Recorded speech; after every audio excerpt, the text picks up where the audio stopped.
Before we begin, just a quick heads up about today's episode. We're going to talk about family conflict, political disagreement, and the ways our body react when people we love see the world differently. We'll also mention moments in history, identity-based rejection, and experiences from the LGBTQ plus folks. None of these stories are graphic, but they can stir strong feelings. So please listen in a way that feels safe for you. You can pause, breathe, and come back later. If anything here touches an old wound, know you're not alone. Compassion, boundaries, and community are all part of healing. Welcome back to the Soothing Serpent. It's that time of year again, the season of candles, casseroles, and conversations you wish you could escape with a teleportation spell. Every year as holidays approach, I start hearing the same anxious hum in sessions and coffee chats. What if Uncle Randolph brings up politics again? Do I have to invite my cousin who thinks TikTok is communist propaganda? We laugh, but we feel that weight. The fear of tension creeping in around mashed potatoes and cranberry sauce. And it's not about dinner debates. It's about belonging. It's about wanting our families to see us and still like us after. So today, we're going to slow down the noise. We're going to talk about how to stay grounded when beliefs clash, how to keep your nervous system steady and your heart soft, even when the conversation gets spicy. Before we dive in, let's just land in our bodies. Take a slow inhale and gentle exhale. Notice your shoulders. If you're already climbing toward your ears, just from the word family, let them drop. You're safe right now. You're listening. You don't have to perform, defend, or fix anyone. All right, let's talk about this stuff that makes it so hard. Here's the thing. When you disagree with a stranger online, our brain treats it like a mental fencing match. When you disagree with your dad, your limbic system rings every alarm bell it's got. That's because our brains wire family to safety. Attachment equals survival. So when someone we love challenges our worldview, our nervous system whispers, uh-oh, if they're different, am I still safe? It's not logic, it's biology. That same circuitry that once warned our ancestors about predators now interprets Facebook comments as existential threats. In couples and families, this gets tangled very, very fast. Beliefs live close to identity. If I say I see that issue differently, you might hear, I don't value who you are. And when that happens, adrenaline moves in, empathy moves out, and suddenly we're 12 years old again, trying to prove we belong at the grown-ups table. Let's normalize that for a second. Feeling defensive or anxious around family conflict doesn't mean you're immature. It means your body cares about connection. The trick is learning to notice the physiological cues, the shallow breathing, the heat behind your cheeks, the urge to correct, and treat them like dashboard lights, not orders to accelerate. So maybe before you answer Aunt Linda's third, just curious question, you take a sip of water. Maybe you glance at a pet, or your feet, or the one calm cousin across the room. Small grounding moments change the whole trajectory. Because the goal isn't to win Thanksgiving or any of the holidays, it's to leave the table still feeling like yourself. So let's zoom back in time a little bit. That sense of division, of politics invading the dinner table, is not new. Let's go all the way back to the Revolutionary War. Back in the 1700s, whole households split between loyalists and patriots. Some couples literally slept on opposite sides of the revolution. Letters from time show both heartbreak and humor. Abigail Adams teasing John about remembering the ladies, while also negotiating war, independence, and household budgets. Love doesn't guarantee agreement then, either. Fast forward 90 years, the country divided again. Sometimes right down the marriage license. One spouse north, one spouse south. Brothers on opposite sides of battlefields. In famed diarist Mary Chestnut's diary, you can read the ache of wanting peace in a world determined to split itself. After the war, reunions were messy, but real. Proof that compassion often rebuilds that ideology breaks. In the world wars in the 60s, each generation got its own flashpoint. World War II brought arguments about isolationism. The 1950s gave us McCarthyism's paranoia. The 1960s brought race, gender, and protest to the kitchen table. Some marriages didn't survive those changes. Others did because the partners kept talking, or at least kept listening, long enough to remember why they loved each other. And today, the difference now is just frequency. We're not arguing once a week over a shared newspaper. We're swimming 24/7 in curated outrage. Each algorithm hands us proof that we're right and they're ridiculous. It's like living in parallel universes that share a couch. So when you sit down with relatives, you're not disagreeing with them. You're disagreeing with entire ecosystems of information. So no wonder it feels impossible. But here's a hopeful truth. The human nervous system hasn't changed that much since 1776. Empathy still calms it. Curiosity still opens it. Kindness still travels away from the Wi-Fi. History reminds us that love has always been asked to stretch across difference. Our ancestors learned that staying connected often meant pausing, breathing, writing one more letter instead of slamming the door. And we can learn this now. Before we go any further, let's draw a very important line here. When I talk about staying grounded during political disagreements, I am not talking about tolerating cruelty. Disagreement is one thing. Rejection of someone's humanity is quite another. Kicking out a child because they're LGBTQ, mocking a family member's race, faith, or disability, cutting someone off for existence. That's not a difference of opinion. That's harm. You don't have to debate people who endanger your safety or your dignity. Boundaries are not bridges for abuse. They're fences that protect the garden of your peace. So if you're listening and thinking, but my family doesn't just argue, they invalidate me, please hear this.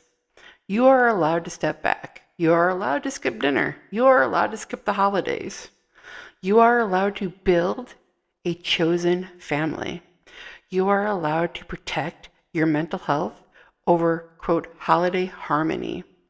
Compassion has room for boundaries, and sometimes the kindest act you can offer is distance. And a reflection prompt for you: when has a disagreement in your life crossed that line into disrespect? What helped you recognize the boundary? And what does safety look like for you now?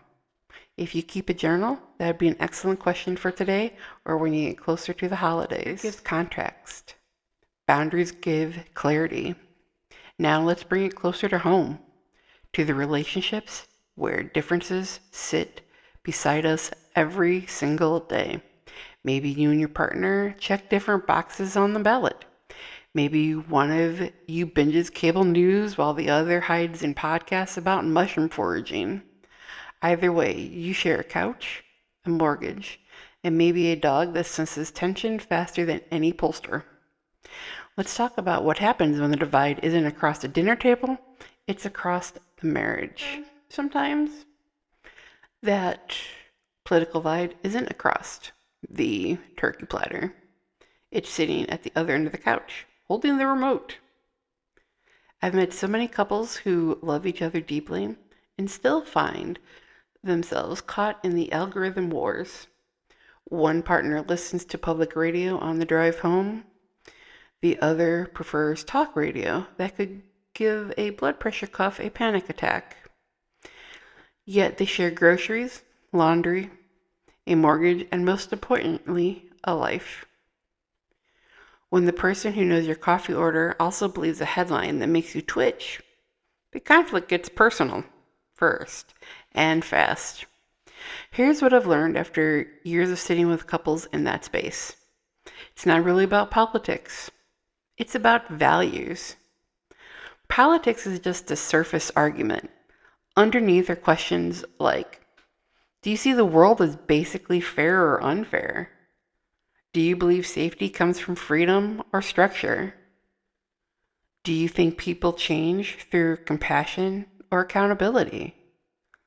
If you get curious about the value behind your partner's view, you start hearing what they care about, not just what they vote for. Try this small shift instead of how can you believe that? Try what life experiences made that feel true for you. You might not agree with the answer, but you'll understand the story behind it. Understanding is the bridge. Agreement is optional. And yes, sometimes that bridge is really rickety. Sometimes it's held together with duct tape and a prayer. That's okay. Connection isn't about perfect construction. It's about choosing to cross again tomorrow. Let's be clear, too. Loving someone doesn't mean absorbing every opinion like emotional osmosis. Boundaries still matter. You can say, I love you, but this topic overwhelms me. Can we talk about something lighter? That's not avoidance. That's emotional pacing. Think of it like conversational CPR. Compressions of honesty followed by breaths of rest. And sometimes when tempers flare, repair starts with physiology, not philosophy. Take 20 minutes apart. Walk the dog. Fold laundry. Breathe fresh air. Let your heart rate drop below 100 beats per minute before you try again. You're not stalling, you're regulating. I do this with my couples all the time, that I say, hey, your body's like an emotional thermometer. You want to keep it below your mouth because once the emotions get to your mouth, you don't know what you're saying. And once it gets a little bit higher up to your ears, you don't really pay attention to what you're hearing. And you need to take those breaks and let your body regulate. And when you come back from that regulation, start with tone, not topic. Say things like, that got heated. I don't want to sound like strangers. Can we try again? Because the goal isn't to win the argument. It's to protect the relationship that hosts it. If you've been to marriage counseling and sometimes just regular counseling too, you'll know that every heated discussion lives in the nervous system long after the words go bye-bye. Shoulders will still tighten, digestion slows, breathing goes shallow. Basically, your body mistakes Aunt Linda for a saber-toothed tiger. Here are a few quick resets you can use anywhere. Number 1 is the exhale anchor. Just like I kind of just did. Inhale for 4, exhale for 6. The long exhale tells your vagus nerve you're safe. Orienting. Turn your head slowly and name 5 things you see. It reminds your brain this room is not a battlefield. And yes, this is the first step of the 5, 4, 3, 2, 1 grounding technique that we see a lot of times in therapy. A temperature shift. Hold something cool or run your wrists underwater. And that will help drop the adrenaline spike. And my favorite, animal co-regulation. If there's a creature near you, dog, cat, reptile, crab, fish, notice its rhythm. Most animals breathe slower than we do. Match it for 30 seconds, and you'll have instant biofeedback. And for couples, Sometimes let's take a walk together does more for unity than a 2-hour debate. Shared movement synchronizes heart rates. Your body literally remembers partnership. Also, if you're both grumpy, maybe eat something. 90% of political fights, my data set of life, start at the intersection of low blood sugar and cable news. All right, wherever you are, it's time for the Soothing Serpent. Today featuring Neville, my banana ball python. So close your eyes or soften your gaze. Feel the weight of your body wherever it rests. Imagine a gentle coil at the base of your spine, not tension, but presence. The serpent represents awareness, grounded, alert, never rushed. As you breathe in, imagine that coil expanding just enough to give you space. As you exhale, imagine shedding what isn't needed. The static of debate, the echo of arguments that don't serve connection. Breathe in patience, breathe out reactivity. Breathe in curiosity, breathe out certainty. Notice the temperature of the air on your skin, the small noises around you, the pulse that proves you're here. You don't have to fix anyone to be at peace. You just have to stay with yourself. Take one more breath, and when you're ready, open your eyes or simply return to what you were doing with a little more room inside your chest. If you would like to journal or reflect on what we talked about today, here are a couple of prompts that might be useful for you. What happens in your body when someone challenges your beliefs? Which of your values feels non-negotiable? Which might hold space for curiosity? When was the last time you felt truly heard during a disagreement? What made that possible? And finally, what boundaries keep our peace intact without shutting out love? Finally, Neville and I would like to recommend further reading or listening. Anchored by Deb Dana is a gentle guide to befriending your nervous system.